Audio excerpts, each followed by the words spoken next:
জুলাই বিপ্লবের বাংলায় বৈষম্যের ঠাঁই নাই এই স্লোগানে বৃত্তি পরীক্ষায় সরকারি প্রাথমিক বিদ্যালয়ের পাশাপাশি কিন্ডারগার্টেন ও বেসরকারি শিক্ষা প্রতিষ্ঠানের শিক্ষার্থীদের অংশগ্রহণের সুযোগের দাবিতে হবিগঞ্জের বাহুবলে ঢাকা-সিলেট মহাসড়ক অবরোধ করে মানববন্ধন হয়েছে।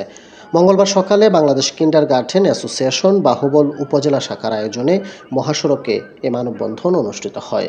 এতে উপজেলার বিভিন্ন কিন্ডারগার্টেন ও বেসরকারি প্রতিষ্ঠানের প্রায় ৫ শতাধিক শিক্ষার্থী, শিক্ষক ও পরিচালক অংশ নেন। মানববন্ধন শেষে উপজেলা নির্বাহী কর্মকর্তা গিয়াস উদ্দিনের কাছে স্মারকলিপি প্রদান করা হয়।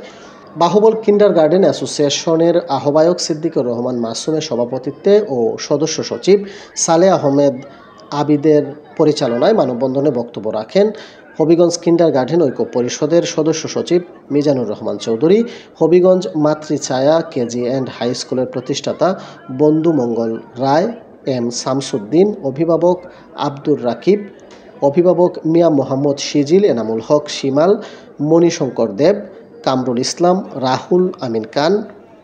রুহুল আমিন খান, আবু ইউসুফ, আলাউদ্দিন, তোফাজ্জল হক। এছাড়া উপজেলার ২৪টি কিন্ডারগার্টেনের শিক্ষক, শিক্ষার্থী, অভিভাবক ও পরিচালকরা উপস্থিত ছিলেন।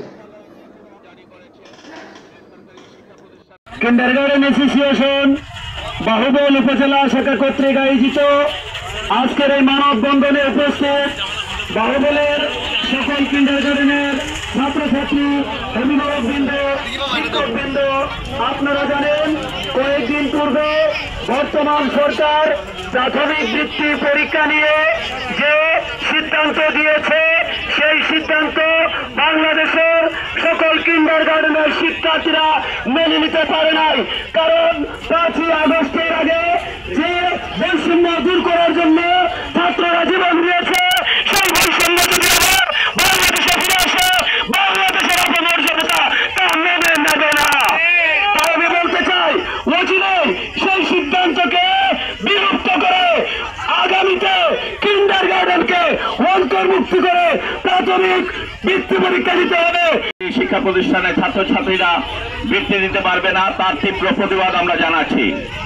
আমরা মনে করি সরকার আমাদের কাছ থেকে যাবতীয় তথ্য নিচ্ছে, আমাদের কার্যক্রম চালু রাখছে, অথচ আমাদের শিক্ষার্থীদের বৃত্তি পরীক্ষায় অংশগ্রহণ করতে দিচ্ছে না। সেটা আমরা তীব্র প্রতিবাদের মাধ্যমে আমরা সরকারকে জানিয়ে দিতে চাই, আমরা প্রাথমিক বিদ্যালয়ের যে কোনো অংশে আমরা কম নই।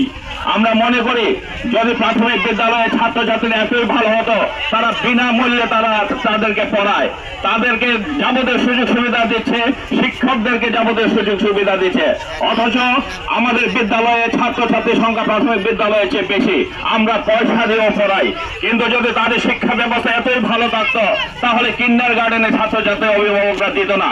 এটাই প্রমাণ করে তারা তাদের পড়ালেখার মান অত্যন্ত নিম্নমানের।